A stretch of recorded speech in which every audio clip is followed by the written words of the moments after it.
Le disciple doit s'accrocher à cette idée que la pureté est la clé de tout. De la vie éternelle, de la clairvoyance, de la santé, de la joie, de la puissance, du savoir. Quand vous vous purifiez, la lumière entre et sort plus facilement. Et vous commencez donc à y voir plus clair, à devenir plus lucide. Les particules maladives qui nuisent à la santé sont chassées et vous devenez mieux portant. Celles qui entravent la volonté sont rejetées et vous devenez plus fort. Tout ce qui est ténébreux et obscur vous quitte. Et si vous étiez triste, la joie vous envahit, car la joie n'est rien d'autre qu'un aspect de la pureté. Plus on se purifie, plus on se sent léger, gai, heureux. Et comme l'impureté entraîne la fermentation, la putréfaction, la dislocation et la mort, plus on se purifie, plus on marche vers l'immortalité. Donc, l'immortalité, la joie, le bonheur, le savoir, la puissance, la santé ne sont rien d'autre que des aspects différents de la pureté. Voilà un résumé de la science initiatique. À vous maintenant de vérifier si c'est vrai.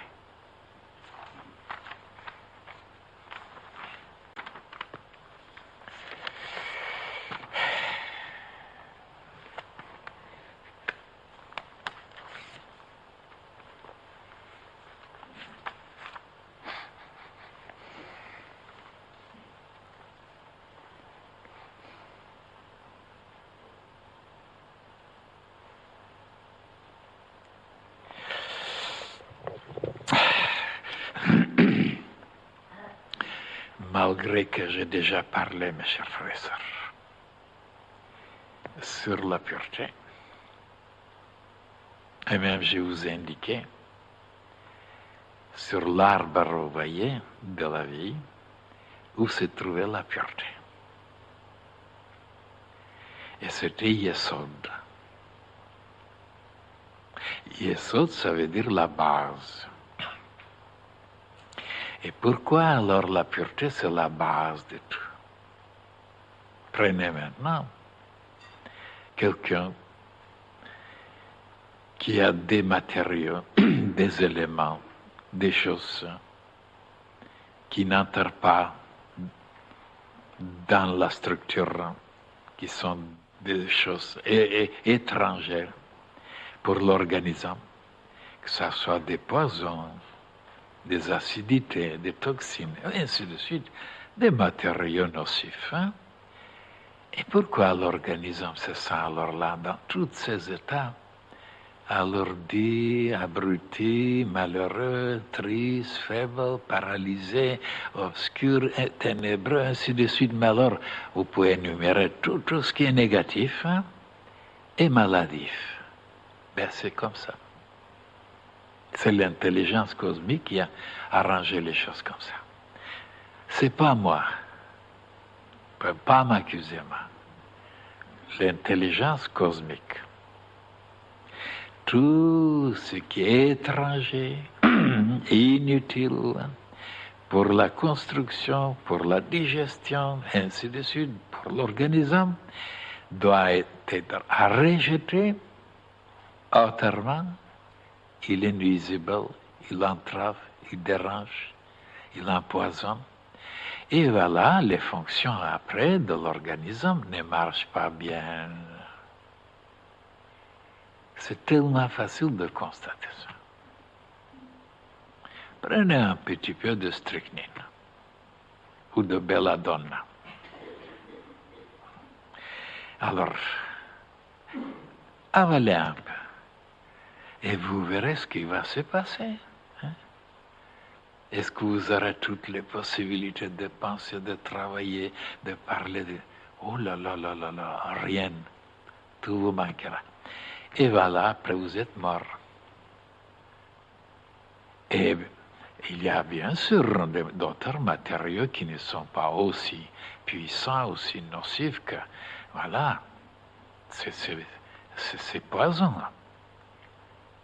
Mais ils sont plus ou moins nocifs. Et l'organisme les rejette.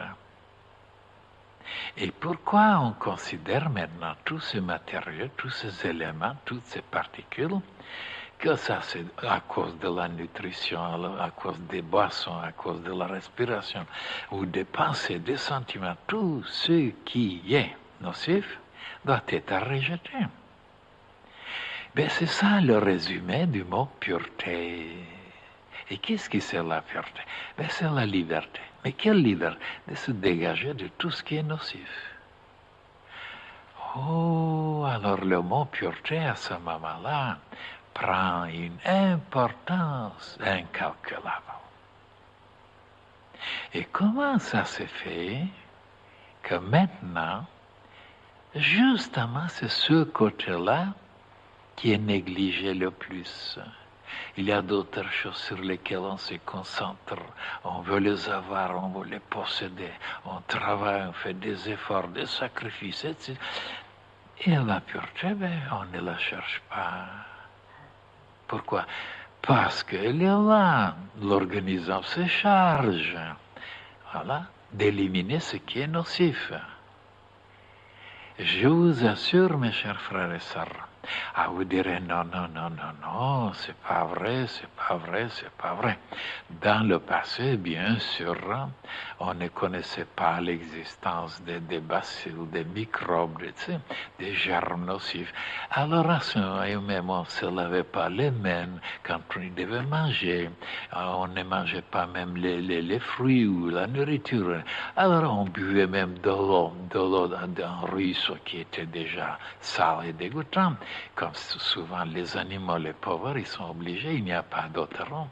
Alors, et voilà comment ils mouraient comme des mouches, hein, à cause de ces impuretés. Parce qu'on ne savait pas qu'il y avait des microbes.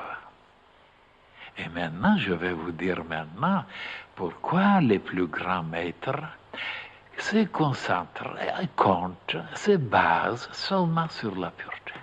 Mais pourquoi? Parce qu'ils savent que la pureté comme base leur donnera tout le reste. Et comment tout le reste? Mais regardez maintenant. Vous avez quelque chose que vous avez mangé d'impur. Ben, vous êtes nerveux, vous êtes mécontent. Enlevez ça, de nouveau, vous êtes calme, dans la paix et lucide. Ça, tout le monde l'a constaté. Ou que ça soit des vins, des boissons, des liqueurs, des poisons. Donc, enlevez le poison, purifiez donc, ou certains qui doivent vomir, et ils se sentent bien après. Il faut donc enlever ce qui est nocif, ce qui est ténébreux. Et voilà comment, donc, tout s'ensuit après. On se sent bien. Après, on se sent plus éclairé. La pensée marche mieux pour résoudre les problèmes, pour trouver certaines choses. Et après, on se sent plus fort, plus puissant pour agir, pour faire le travail. Et on est plus heureux.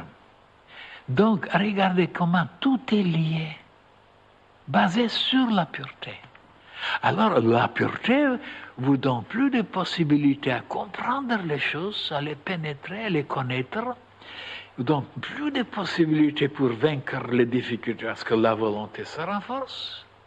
Et vous devenez beaucoup plus expressif parce que vous avez la joie, le bonheur, le contentement. Et tout ça se reflète sur la santé et la santé s'améliore. Et ainsi de suite. Mais alors, tout est basé sur la pureté. Alors, mettez des impuretés, commence à pourrir, commence à fermenter, Eh bien, vous verrez après la perdition, la dislocation, voilà, l'assombrissement, l'affaiblissement, et l'homme disparaît. Et pourquoi? Parce qu'il n'était pas intelligent, parce qu'il n'était pas riche, parce qu'il n'était pas puissant. Non, parce qu'il est impur. C'est l'impureté qui amène dans ce destruction. Et la pureté qui vous amène jusqu'au sommet, jusqu'au ciel. Et d'ailleurs, regardez encore, quand un enfant est dans la boue, dans la saleté, même la mère qui l'aime ne l'embrasse pas et dit, va te laver. Hein? Même la mère qui l'aime. Et pourquoi ça ne sera pas la même chose de l'autre côté? S'il voit qu'on est embourbé, qu'on est sale, qu'on est dégoûtant, et ils ne viendront pas ni nous embrasser, ni nous conseiller, ni s'approcher. Pourquoi on ne va pas jusqu'à là à comprendre que tout est lié, ça correspond? Et alors, voilà, l'enfant est lavé, bien, alors la mère le prend, l'embrasse. Alors donc, de vouloir se purifier déjà c'est le commencement de la perfection, de la sagesse, de la toute-puissance. Seulement le désir de se purifier. Et ça, les gens ne savent pas ça non plus. Jamais ils ne pensent à ça. Ils se préoccupent de d'autres choses et ils ne peuvent pas les obtenir parce que la pureté empêche, comme je vous disais, l'impureté dans la lampe de pétrole a empêché la lumière de pouvoir sortir éclairée. Donc, alors quand donc on se purifie, plus on se purifie dans ses pensées, dans ses sentiments, dans sa nutrition, dans son comportement, la lumière, comme je vous ai dit, qui est déjà la lumière dans le cosmos, voilà, pénétrant dedans facilement, elle nous éclaire et on voit plus clairement comment se diriger, comment résoudre les problèmes, comment se comporter, quels sont les résultats, les conséquences de chaque chose que nous faisons. Ça, on le voit clairement à cause de la pureté. Et non à cause des lectures, à cause des universités, à cause... Non. Tous ces gens-là qui ont fait des universités, rien n'est clair dans leur tête, ni pour leur avenir, ni pour tout ce qu'ils font. Alors, c'est la pureté qui vous révèle tout, qui vous découvre tout, la pureté. Et voilà pourquoi les mystiques, les initiés, les religieux, ils ne pensaient qu'à la pureté.